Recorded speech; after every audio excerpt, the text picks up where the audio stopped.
So I am going to actually discuss the endocrinologic perspective of vitamin D and calcium in osteoporosis. And I'm sure that there are a lot of questions on this, and we would have a better interaction at the end.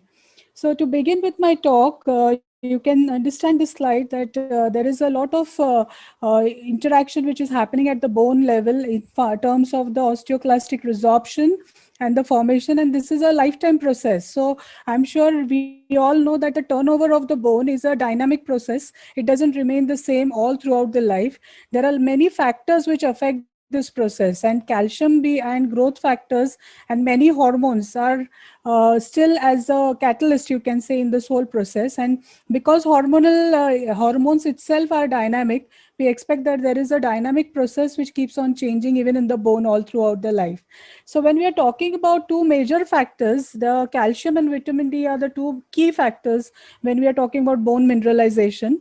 I'm sure we all know that there are many other factors, but today's topic is focused around this. So I will restrict my talk to these agents that we are speaking about.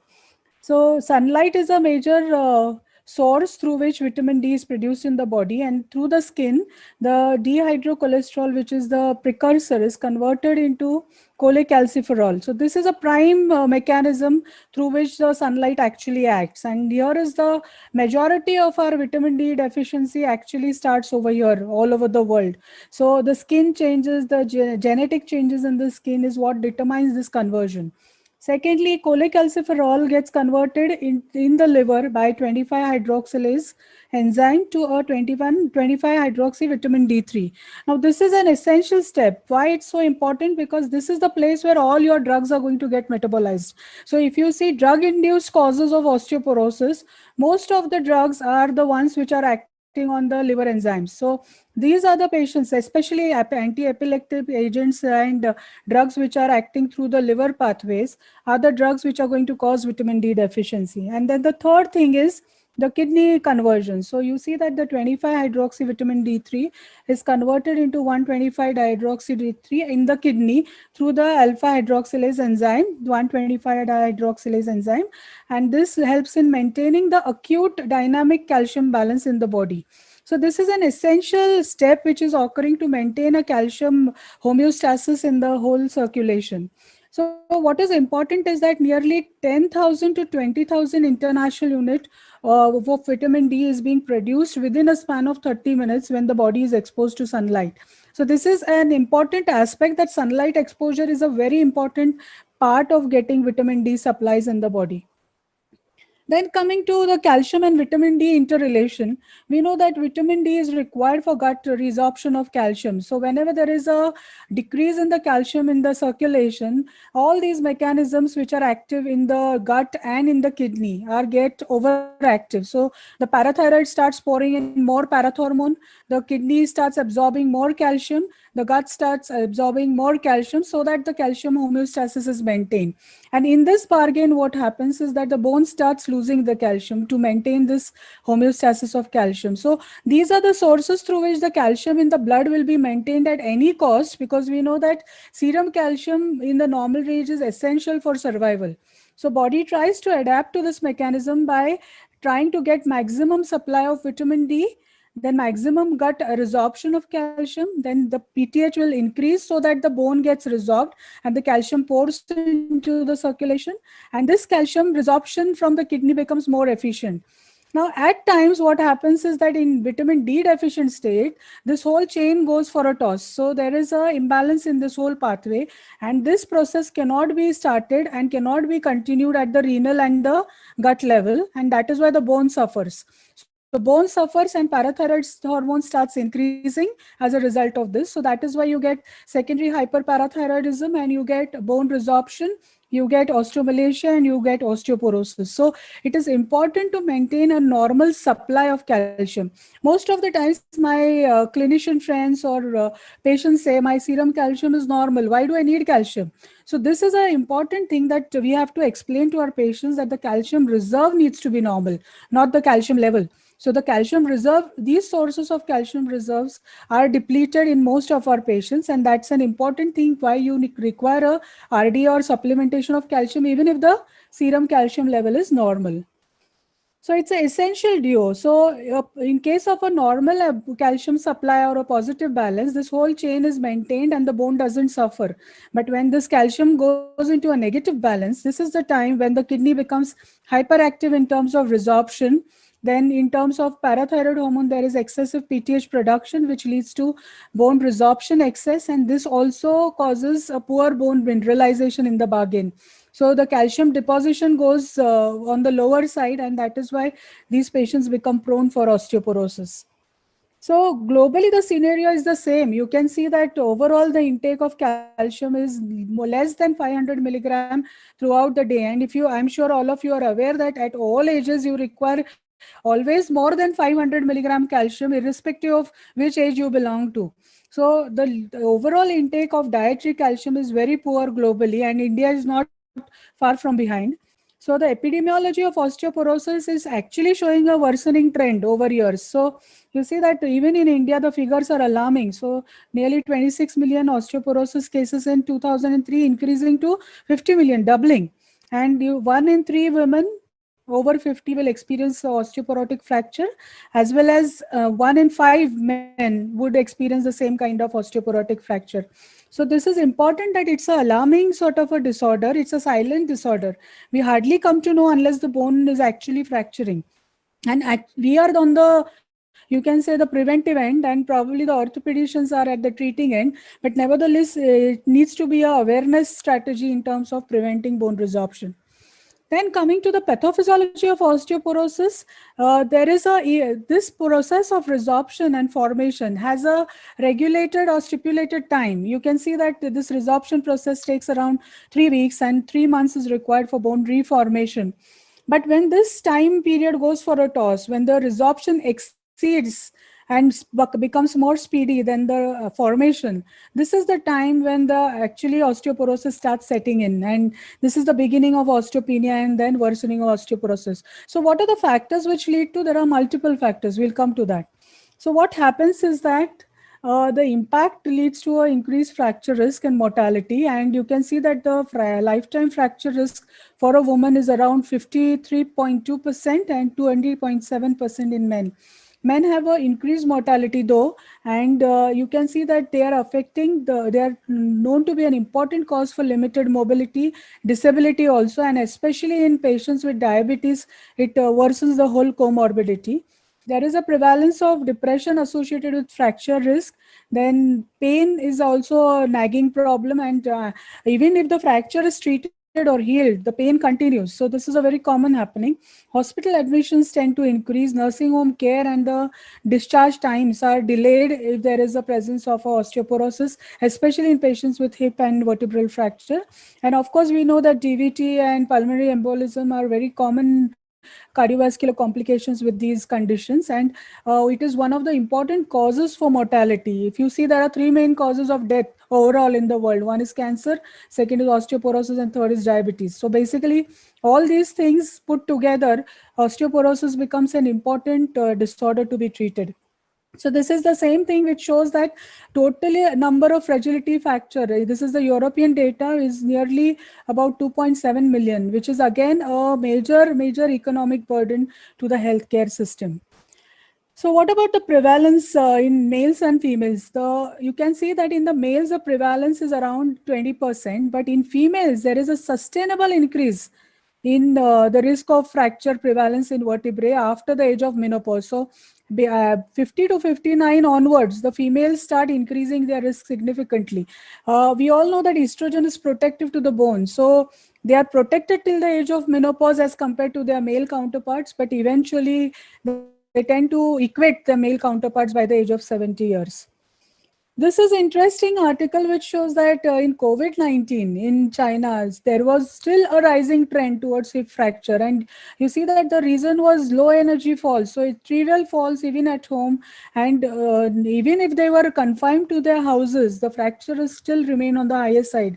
So one needs to know that there are multiple factors which are causing this. And COVID-19 directly doesn't cause a fracture, but even being indoors and not being exposed to sunlight itself is one factor worsening the whole situation. So why is it so high? Because of low calcium intake and vitamin D deficiency. there is an increasing longevity, and we know that it's a disease of old age. There is a inequality between both the sexes, and of course, the female sex is slightly ignored as far as healthcare is considered. Menopause itself is a detrimental issue to the bone. And genetic predisposition is one of an important cause. You see that it's the strongest cause. It's so true for cardiac diseases also, and so true for bone diseases also, that if you have a family history of osteoporotic fracture, the risk is going to be high in the generation ahead. Then there are lack of diagnostic facilities. So we don't have well-equipped centers having all the facilities to label or diagnose osteoporosis. And poor knowledge about bone health and poor awareness is a major important factor. So other than aging, you have lot of causes, but I will not go through all them. But I can tell you for sure that as endocrinologists, we come across malabsorption syndromes, vitamin D deficiency, calcium deficiency, osteomalacia. Then we come across thyroid dysfunction, Cushing syndrome, and steroid intake. And we come across lot of patients who are cases of rheumatological disorders who come with osteoporosis. Most of my neurologist colleague would come across anti-epileptic causing osteomalacia. And then you have a lot of patients who take antacids. So antacids are major hindrances to calcium deficiency as far as we have seen in literature. So coming to the treatment approaches then. So you have a big array of treatment available. It's a big basket, you can say. And you have anti-resorptive agents, and you have bone-forming agents. And then you have drugs which have complex mechanism which act on both these pathways. So all of us are very well versed with bisphosphonates, and you have the IV and the oral bisphosphonates in this basket. Zoledronate is not mentioned here, but zoledronate is a very commonly used drug in an Indian setting, and I'm sure all of my orthopedic colleagues are very well versed with it. And then you have SERMs, which are very commonly used by gynecologist friends of ours, and HRT, which we commonly use postmenopausally and in senile osteoporosis, followed by tibolone, calcitonin, then parathyroid hormone in the form of teriparatide, and then you have denosumab as the latest entry into the whole armamentarium. But you can see one important factor is that vitamin D acts on both these pathways. So it is a drug or it's a hormone acting on multiple pathways as far as bone formation is considered. And vitamin D has regenerated a new interest, especially when COVID-19 is known to be prevented by high doses vitamin D spoken about. So I think we need to look into it as a separate hormone as such. So this is a complex slide. I'll just try and simplify it, that if you have any patients over 75 years with a low trauma fracture, the simplest thing you can do is you can give a calcium, vitamin D, and a bisphosphonate for this patient. Bisphosphonate of your choice, IV or oral. Then if this is age is on the lower side, you actually do a DEXA, confirm it, and then you try and see whether it fits into this range of osteoporosis or versus the bone density, which is normal. So if it is in an osteopenic range, you can just start on calcium, vitamin D, and give, you can say, preventive doses of bisphosphonate. And if the patient has developed established osteoporosis, then you have the whole basket at your disposal, and you can start treatment accordingly. Now, in cases where the T-score is still lower, you can think of adding the anabolic agents also, and in fact denosumab is also acting well in this population. So definitely all these age groups need to be evaluated with a DEXA. Now commonly we have seen that most of our orthopedic colleagues are used to doing peripheral DEXAs through the hand or through the feet.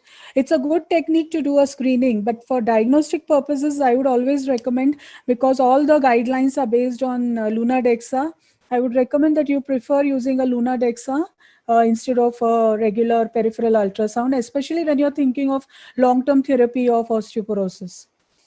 Okay, this is another complex slide, but what we need to understand is that osteoporosis risk assessment is very important. So how do you assess the risk? So you can see this, that you need to do a FRAC scoring. I'm sure you all are aware of this FRAC scoring. And if the FRAC score is more than 3%, or the chances of hip fracture risk is very high, and if the fracture risk is more than 20%, then all the fracture risks are very high, especially if the DEXA is showing a bone density below -2.5. Then I spoke to you all the conditions which can cause osteoporosis. So if you have any of these conditions, then you definitely need to do assessment for osteoporosis. Then if you have a patient more than 70 years of age, definitely you need to actually do a DEXA and then classify the patient as osteoporotic or non-osteoporotic and then go ahead with the treatment. If any of these patients develop any fracture, vertebral fracture, hip fracture, or any side fracture, it is better to do a DEXA. And especially if it is a low trauma fracture or if it's a pathological fracture, it is better to actually classify this patient and then refer accordingly. Most of the times we have seen as endocrinologists, the common thing that happens is that patient gets treated with the orthopedician. They follow up for a period of 3 to 6 months and thereafter there is no bone treatment in the interim. So this is the time when actually there is a need for a licensing and see that the patient still continues so that he does not refracture next year and years to come thereafter. So it's an important fracture licensing services are services now which we have begun in Pune, but I'm sure that eventually it will set over all over India and it should be one of the strategies to prevent osteoporosis fractures. So then coming to the treatment per se. So as I said that when you have identified that the patient is very high risk, so based on a frac scoring or based on your clinical assessment of repeated fractures, if the patient is high risk, then you can think of using any of these agents depending on the characterization of the patient. So you start first with a bisphosphonate. You can add on or you can start using denosumab instead of a bisphosphonate, or you can start teriparatide if you think that the anabolic agent is the first choice, especially if you have pain or you have hypocalcemia in this patient. It is preferred to use teriparatide as the first agent and then shift over to the anti-resorptive agents after 18 months of use of teriparatide. If you have a low and moderate risk patient, it is better to reassess the fracture risk, but nevertheless, they need to be on calcium and vitamin D intake on regular basis. So that is an important thing, that every patient with whatever risk should be on calcium and vitamin D supplementation.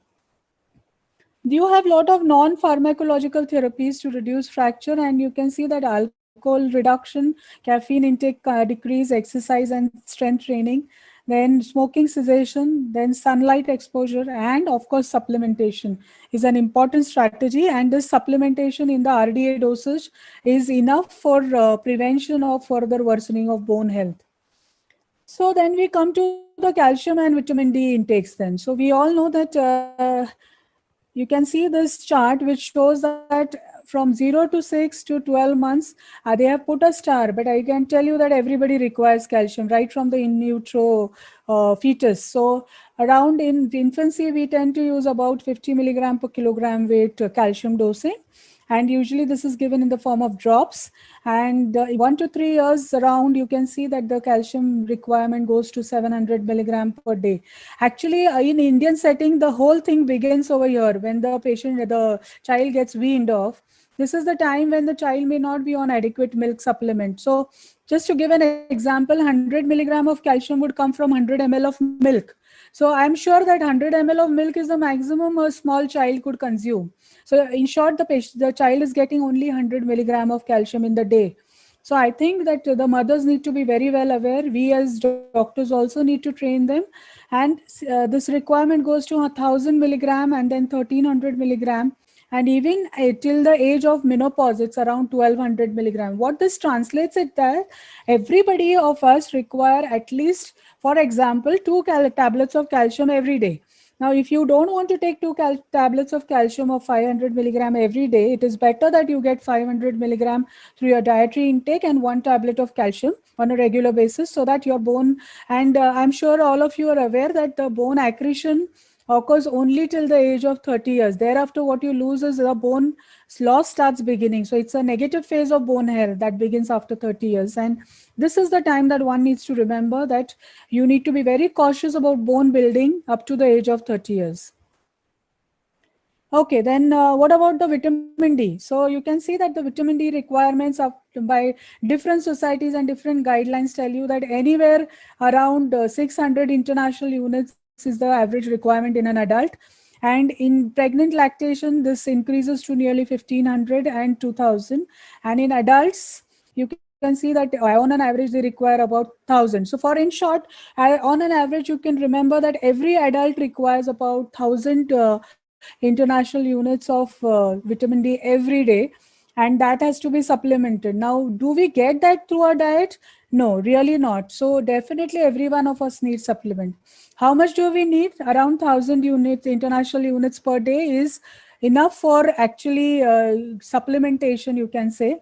And if you see it in terms of treatment, the dose can vary from 1,000 to 2,000 international units depending on the clinical presentation and severity of deficiency. So the one more important period of life which is missing here is during puberty. During puberty also, the kids require around 1,500 to 2,000 international units of vitamin D. And this is the time when most of the kids are growing in height. So this is the time you'll see maximum bowing of legs, maximum knee getting involved, maximum knee pain, tibial pain. And this is the time when actually these kids need a lot of supplementation.